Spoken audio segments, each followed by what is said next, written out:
I see that it is 11 o'clock, and I wonder if there are any of the items that we had decided to postpone or take up later or whatever that should receive formal action for recording that. Yes, thank you. I would request council to remove item 2.2 under old business regarding encampment policy and fencing. And I so move, just to make it quick. Is there a second? I second that. I'll second. And I think it has been seconded a couple of times, so we've got our three. And next item? So we're removing item 7.1, but also, which is executive session potential litigation for 10 minutes, but we're going to add 10 minutes for pending litigation. So the time stays the same, it's just changing it from potential to pending. And is there agreement to approve that? Any concerns? None voiced. That is approved as well.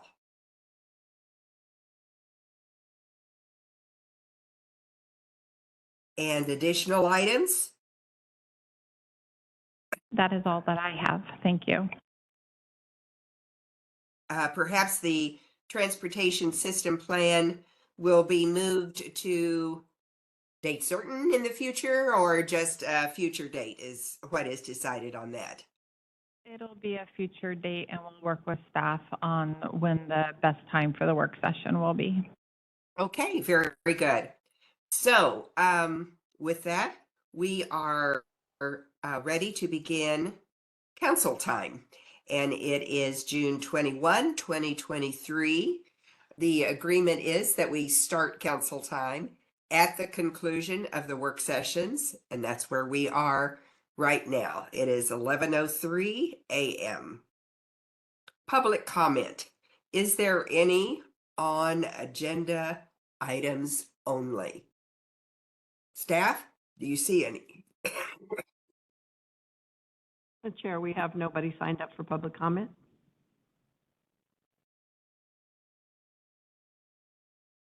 And no one in the hearing room, correct?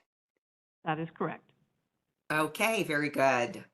Old business. Is there a motion for approval of the minutes of June 14? I move approval of the minutes of June 14th. Thank you. Second. Second. Any additions, corrections, edits?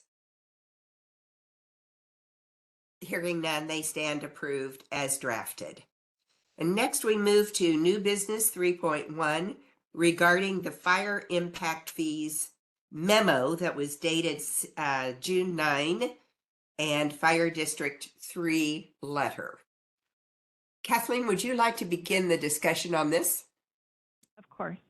So this is follow-up to council's discussion regarding the fire district's request for the fire impact fees, and the direction given by council was to move forward with the process. Obviously, it's not an approval at that time or today, but for council's information and for public's information, it was requested to go over the process in which will happen to get to that decision point.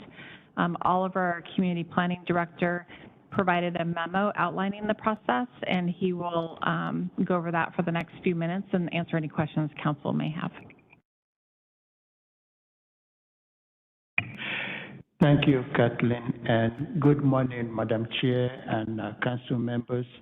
For the record, Oliver Ojaka, Community Planning Director, and with me is Ms. Chris Cook, the legal counsel for community planning on growth management issues. So, councillors, the memo before you, as Kathleen indicated, is dated June 9th, 2023, and it did outline the process by which, if the council directs, my department will work on providing for imposition of fire impact fees. But before that, I'd like to, as the council knows, that the Growth Management Act authorizes imposition of impact fees on development and sets the conditions under which they may be imposed. So you have that authority given to you through the Growth Management Act for imposition of impact fees.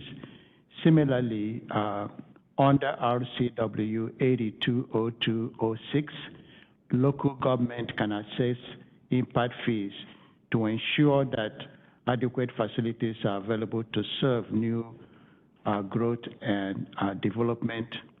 I can go on and list other provisions under that RCW.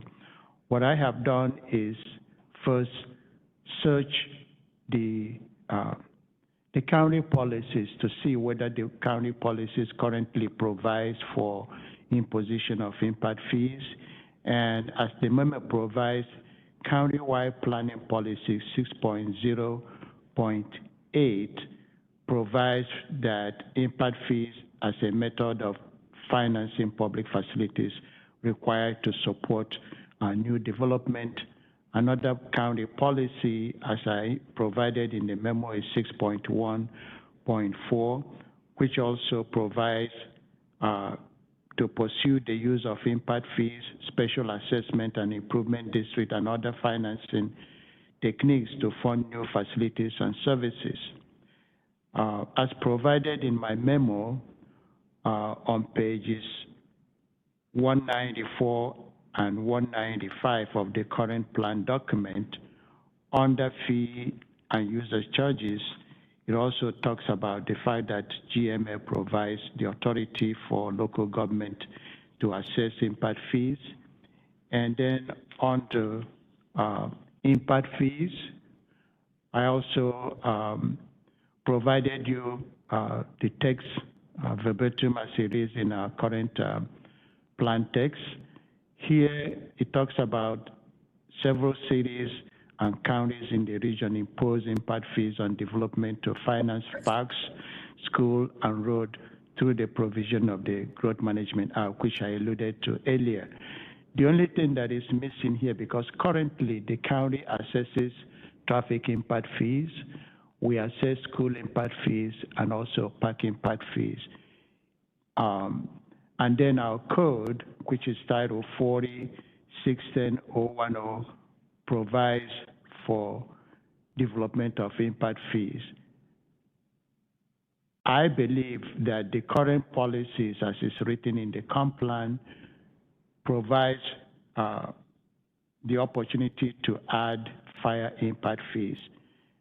The only thing that I will add is that if the council believes that or directs us to proceed under this impact fee section, we can just add fire, because right now all we have is parks, schools, and roads. We can add fire there to make sure that fire is covered. With that direction, the council can direct, like I said, my department to moving amendment to Title 40, 610, to provide for assessment of fire impact fees.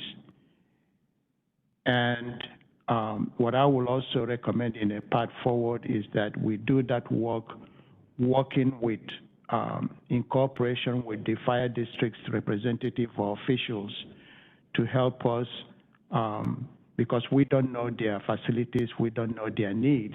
So we would like them to be representative in developing the impact fee formula, because right now the impact fee formula we have only deals with road, park, and school. We don't have an impact fee formula for the fire district, so that will be part of the process. And finally, if the council directs, we can take this through the Type 4 legislative process, which will come back to you, councilors, for your approval, but it will go through Planning Commission review and the public as well before we come to the council to for your approval. The only thing that I will add, and I'm sure that Ms. Christkus will agree, if the council directs that we amend the impact fee text as it is now to add fire, I would suggest we do that maybe as part of the the periodic review is just going to be a very minor amendment. If you believe that the current policies we have covers provides us to add to assess impact fee, we can proceed only to amend Title 40 and move forward. But if you believe that we need to amend this text to add fire, we can do that as part of the periodic update. So imposition of fire impact fee can begin sometime after June 30, 2025. But all that will depend on your direction. If you said, yeah, upon reviewing this memo, we believe that the current policies covers us, because as you know, what we try to do is to make sure that anytime we are amending our development regulations, we make sure that we have policy in the comp plan that also support that for consistency. So that's the only thing I will add. So with that, I will stop and take any questions that you may have. Yes, would you clarify the date there for us? You said that if we took one approach, it would add the possibility for impact fees in 2025. Did I hear that correctly? And if a different approach is taken, it would add it now.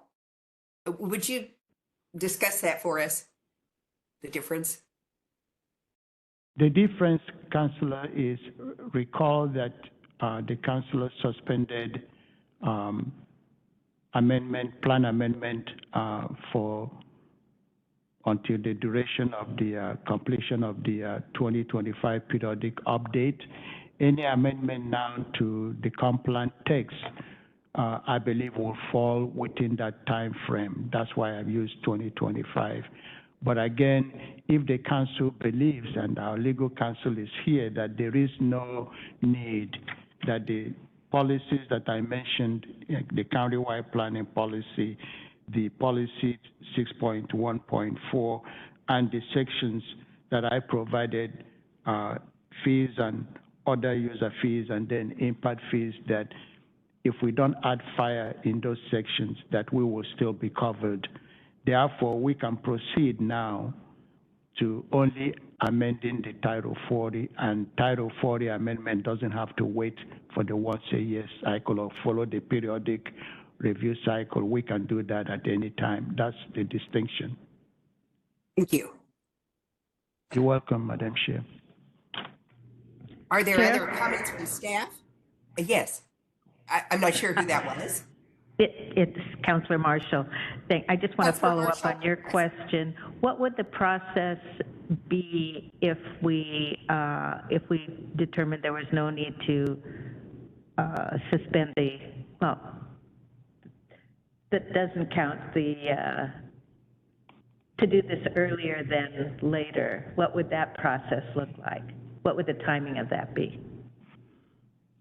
I believe it can be accomplished in 2-3 months. I hope that I know that some members of the Fire District 3 are here. We will work with them in the development of the impact fee formula. That's where it might take some time. But other than that, I think it can be accomplished in the next 3 to 6 months.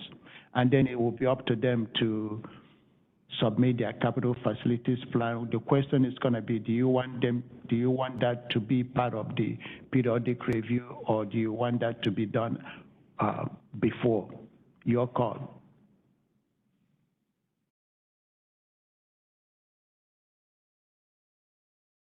Was that clear for you, Councillor Marshall? So, did you have other questions? I didn't. I'm going to think about which direction I'd like to go. Okay. Councillor, maybe. So I do have questions of Christine Cook. So this is the first I've heard that we needed any amendment at all, whether through a legislative process or simply amending Code 40. I always thought we had the authority to have fire impact fees under existing state law and county code. So we have to do something.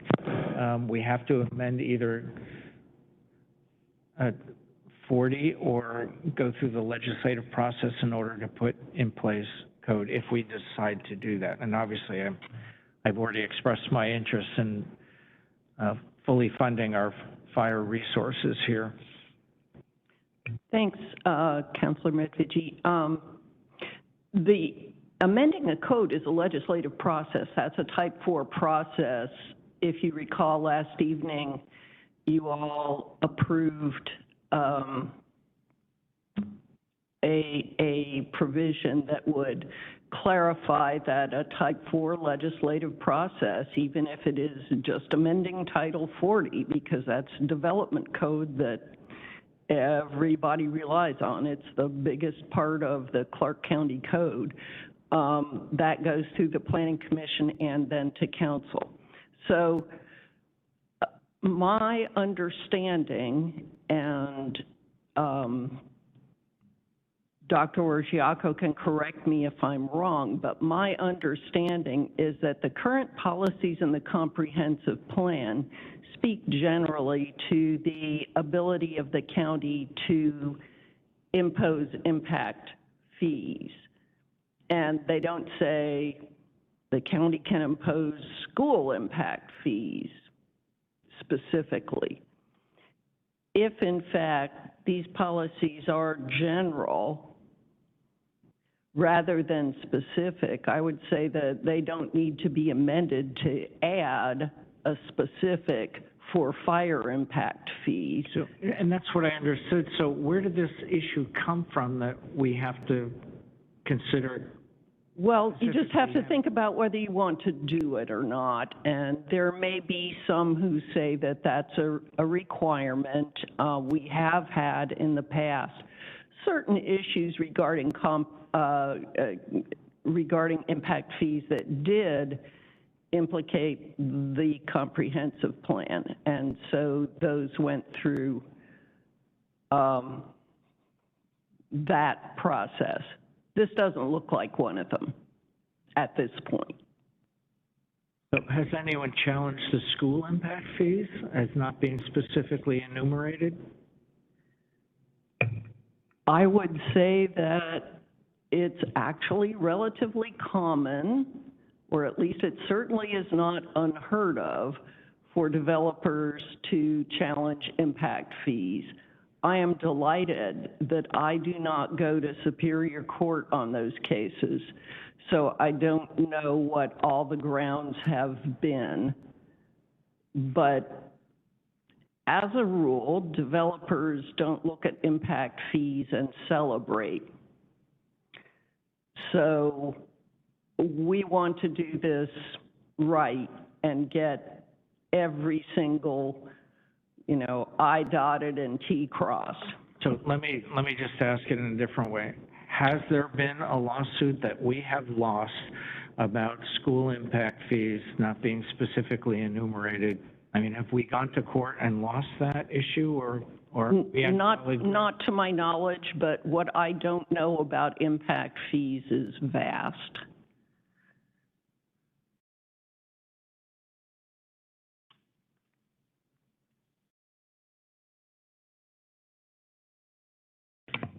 I Are there other? have made up my Go mind. ahead.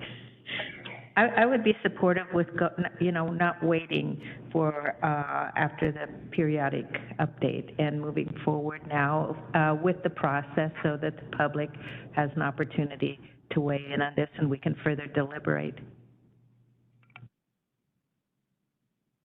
They do have that opportunity. And the Planning Commission is still involved, correct? That is correct, Counselor. So given that, are there others who support what Councilor Marshall just stated? I do. I am in favor of moving forward. I think the general provision already in place is sufficient, and I don't know that we have 3 votes to ultimately support it. We had that one meeting where you weren't in attendance, and it was somewhat of a 2-2 tie. But I would like to move forward with alacrity and unless I hear something different from the lawyers that we're going to lose on this, I think we do have the authority, and I think it's the right thing to put the burden on new development to keep our infrastructure for fire services on a par, concurrency with our development. Mentioned at the last meeting, the 2-2 vote is no longer present. My stay in the hospital concluded, in fact, that very next day, and the full council is present. And when we took a poll just a moment ago, there were 3 who said, let's move forward at this point in time. That doesn't necessarily mean that everyone is excited about having impact fees, because I know from discussion with individual counselors that that is not the case. But for it to be considered at this time and moving to the Planning Commission and moving through the process appears to be the right thing to do. And I was particularly persuaded by a constituent letter that said, asking existing residents to pay for impacts on new development on the need for capital expenditures is something that we should really, really think about before doing. And I have thought about that, and I think therefore that impact fees, little as we may love them, are something that is important to be considered for fire and maybe in other areas as well. I don't know if there are other comments. We have our 3. May we move forward just on that, Kathleen? Chair, I have a comment. Okay, please. I agree with Counselor Marshall. Let's move forward and let the public weigh in. Very good. Thank you. And are there reasons why we should vote on this, Kathleen, or are we ready to move forward? We've heard the direction from council, so we'll move forward with that process. Great. That is good. Counselor reports, item 4. Thank you.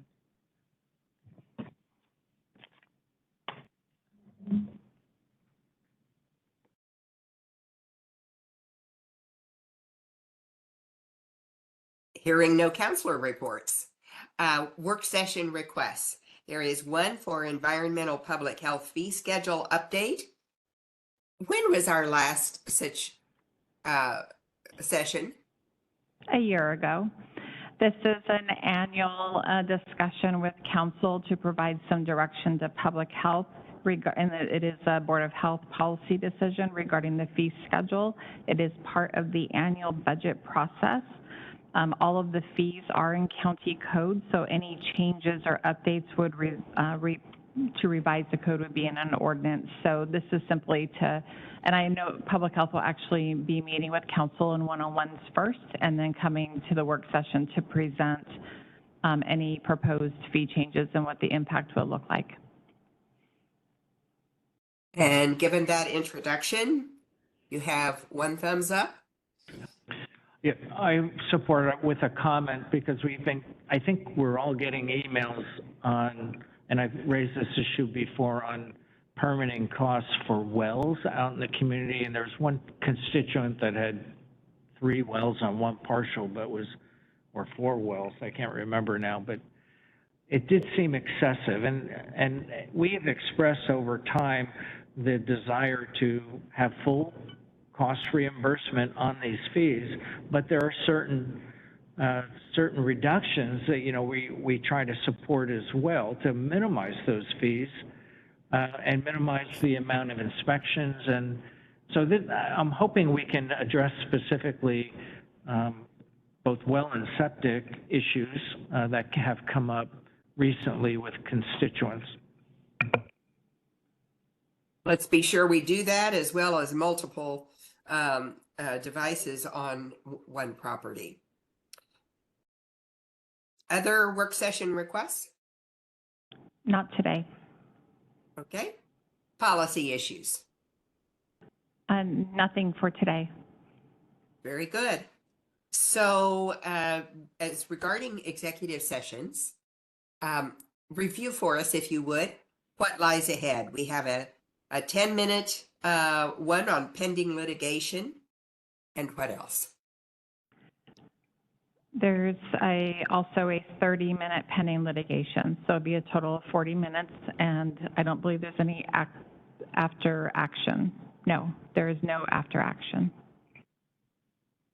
So if we keep to the timeline, we will be back at council time to adjourn at 12:05.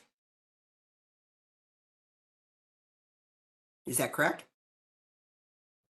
So we are now moving into council time, and we will see just the counselors, of course, in executive session, and then back for adjournment. And Chair, I would recommend 12:10 because we're really close to 11:30, just so we have 3 minutes to get back there. Okay, very good. 12:10 it is. Thank you.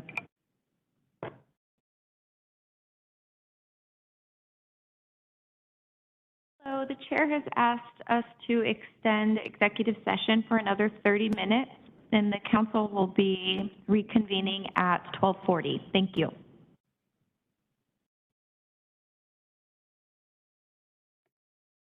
Hello, the chair has asked us to extend executive session for an additional 5 minutes, and council will be reconvening at 12:45. Thank you.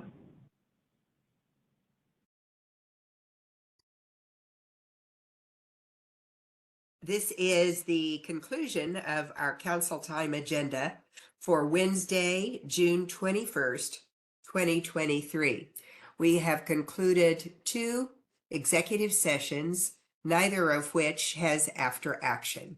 So at this time, we move to adjourn council time, and that is what we are doing. So this meeting is adjourned.